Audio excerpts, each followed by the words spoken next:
This is a continued discussion from the previous episode of Nose to Tail, a podcast where we explore the world of aviation lifecycle solutions, insights, and more. Presented by Jet Midwest. Well, what we're finding, Patrick, is that the e-commerce world continues just to blossom. We're demanding more stuff. We want it fast. We want it quick. There's all sorts of suppliers. We think of Amazon, great supplier, but there's other suppliers as well. There's a lot of cargo trying to get from point A to point B, and you need to have airplanes to haul it around if you want it quickly. It can go on a ship, but then it's going to be on a ship. It's going to take weeks to get here, and then it gets stuck in the docks and stuff like that. We're here on an airplane, you can just get there. The 777-200, the way we've designed it, it can carry around 105,000 pounds on the upper deck. Whole airplane can carry, depending on the configuration of the airplane, the landing gear, about 150,000 pounds of cargo. Quite a bit. So you got the lower deck, which we're not altering at all, and the upper deck. So you can balance that out however you want. And that's an awful lot of Amazon packages. That's a lot of the Amazon packages. And what we're also seeing is I think most consumers know, when you buy an Amazon package, you get this big box, and it's got a little thing in there. So you're shipping air. Right. So the weight's really not a concern. You get to fill the volume of that big wide-body aircraft. That's pretty awesome. Correct. So the current version is a hand loader using the main door. Yeah, we're using doors 2 and 4. So main door, not the exact front door, but the next door back, and then the back doors can be used. Door 4. And I know we had talked about some engineering on this earlier, that there might be future versions of that are maybe second wave of modification. What's the next plan or the next exploratory piece of that engineering? Yes, let's call that STC2 since it's the second plan. That would be a roller floor. So no more. So you remove our stationary pallets that we were going to be putting into the plane. You put a nice, beautiful roller floor in, and you have a 9G barrier wall. Instead of just a smoke barrier wall, you have a 9G barrier wall. So you eliminate your stationary pallets, which weighs. You eliminate your 9G nets, which can potentially cumbersome. Get rid of them. You could have specialized ULDs, not that expensive. Sorry, I don't remember what ULD stands for, but the containers that can hold packages. You can package these things outside of the airplane, put them right through the standard door, and fill up your airplane with them. So you're not cutting a door in the side of the airplane, which costs a lot of money and adds weight. You're not able to utilize the entire fuselage area of the airplane, but in terms of efficient and loading a lot of stuff, you can load of stuff. We anticipate being able to put maybe 74 of these specialized ULDs in the airplane. Quick on, quick off. It can be packaged at the facility. It can go through where the products are being made. They're small enough to go through x-ray machines and be secure, and it's easier to package. So even pharmaceuticals, clothes, you could have special ULDs for clothing. You could have special ULDs for, I said pharmaceuticals, but for refrigerated items. So it's really actually a very attractive thing. And that one of the great advantages is the efficiency and the cost, because you're saving a gob full of money, not cutting a door in the airplane, and you're not having to replace all of the beams in the floor. So there are products out there, as we know. There's other companies right now trying to get us 777 certified for an aftermarket freighter. Right now, you can go to Boeing and you can buy your 777 freighter. Pretty costly, long lead items. That's a lot of coconuts. Yes. So, and there's 2 other companies right now trying to essentially duplicate what Boeing's doing. I don't mean that in a negative way. It's a positive thing for the marketplace, and they'll get there. But it's a lot of time, it's a lot of money, it's going to be a lot of cost. So as you described these containers that are going to go in, I kind of have a visualization of a sleeve of Thin Mint Girl Scout cookies, where you slide one in and go down, and the aircraft just has all of these lined up. Yes. Like cookies. Yeah, I like that. I like that thought. Yeah. Thin Mints go really well if you put them in the freezer first. I agree with that. Sometimes you forget they're in there, then you open up and realize you still have some. That's also good. Chocolate chip cookies work well too in the frozen ones. I like them. That's good. That's good to know. Well, that's awesome. So it's great to see you guys have progress, and certainly having that version 2 already kind of on the plate. Now, would a company convert the first version and then reconvert that to the second? Yes, we could, Patrick. We could change the STC1 to an STC2. I don't say easily, but you can. Okay.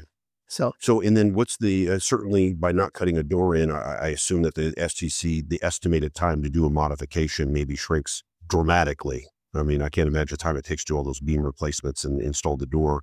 So what kind of time savings do you think you guys will achieve as you get into production? I would think we could save at least 30% of the normal time to convert a plane, but I don't have those exact numbers figured out. We'll get there. We'll find another young engineer, put him on that side.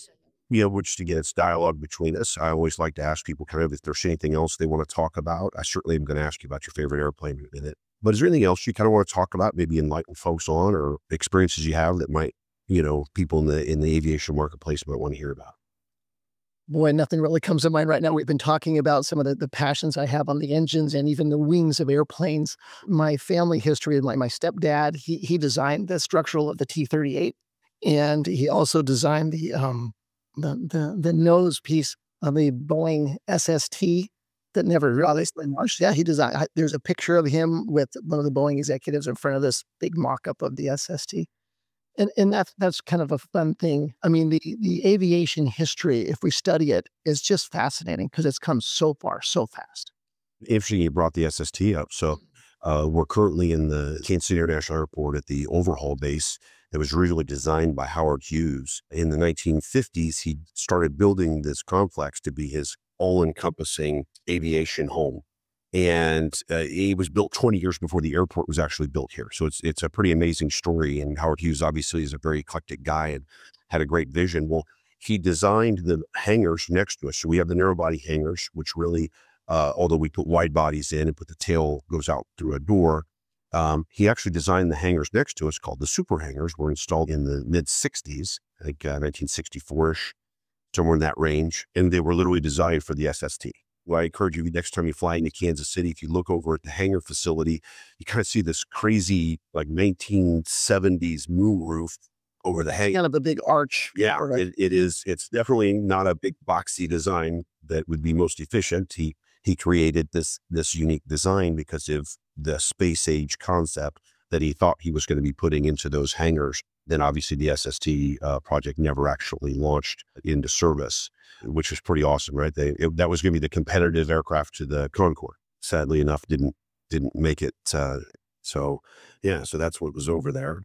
And there you go. Yeah, that's awesome. So as a 12-year-old, I got my aviation merit badge. It was my first time I flew an airplane, but I realized at that point I did never want to be a pilot. I love pilots; they're great. I'm grateful for them, but I like skiing and motorcycle riding more. Yeah, it's funny. Again, a lot of times I talk about this, but sometimes I kind of get on this thing where do I want to learn how to fly?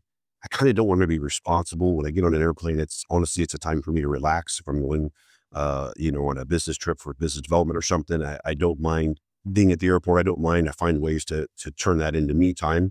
Usually because I don't have all of my folks here asking me questions and peppering me about different things, but I would certainly love the idea of being in control of an aircraft. So I don't know, I'll change my mind 4 or 5 more times. Maybe someday when I retire, I'll go and take some lessons. Become a pilot. Yeah, just to fly myself. I don't know that I trust myself with anybody else in me and my golf clubs. How about that? How about RC airplanes? You could take that up. I could do. I have a couple of those. Yeah. All right, I'll think about it. All right. I'll have to come to your place and test them out. But my P-51, it's hard to fly. Anyway.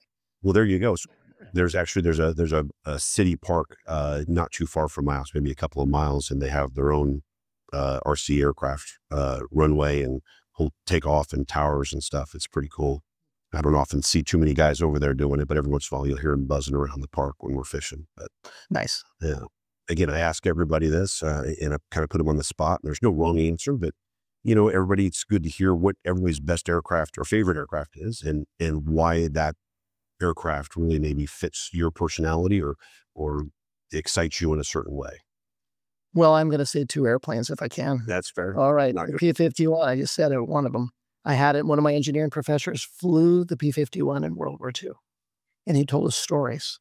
And it was so fun to hear him talk about stories of flying this airplane and going fast and doing dives and stuff. So as an engineering student, that was just kind of like, I just soaked it in. So what a fascinating machine. It's sad to know that they're retiring. They have mostly retired except for the cargo ones, but they're just such a beautiful machine. and that they're safe. And I don't know what to say about them, but I just love those airplanes. Queen of the sky, right? Queen of the sky. Queen of the sky. Yeah. Again, don't remember if I've told this story before, but my first ever flight on 747, my oldest daughter had her senior trip, and she was coming with me to a trade show to London. And my sister upgraded my tickets to business class on British Airways. So we had to fly business class out of, I think, Chicago. Had to, forced us to. And that was awesome. I had flown business class before either, not an international flight. And so that was obviously a tremendous experience that I hope to repeat as often as I can if my budget allows it. But again, it was an awesome flight. It was amazing. And I just couldn't believe how long it took us to load the airplane. I think we were on the ground in Chicago in the summertime, late spring, I guess. We were on the ground in Chicago for 2 hours loading people in bags onto the aircraft. We're up front, so we had plenty of service being provided for us. So we weren't suffering. We weren't suffering too bad. That's good. The guy in row 185 in the back, or however far back there it goes, was probably less satisfied with the loading process. But it is pretty amazing how much they can actually get onto those aircraft and do those things. Well, when we did the flight testing, we would turn off an engine in flight, reboot it, restart it in flight. We measure all the parameters and see how it would do. And it's like, super safe. I just enjoyed it. Yeah. Thank you, everybody, for joining us on this episode of Nose to Tail. Richard, I really appreciate you coming on. And we're to our next episode, maybe talk about some mountain biking or some skiing. Or a little singing. Right? Or singing. You have that talent. I don't. I'm a talker. I got that for sure. But thank you, everybody, for joining us. Be sure to like and subscribe, and we'll see you next week. Thank you for listening to our podcast, Nose to Tail. Please like and subscribe to our channel. Presented by Jet Midwest.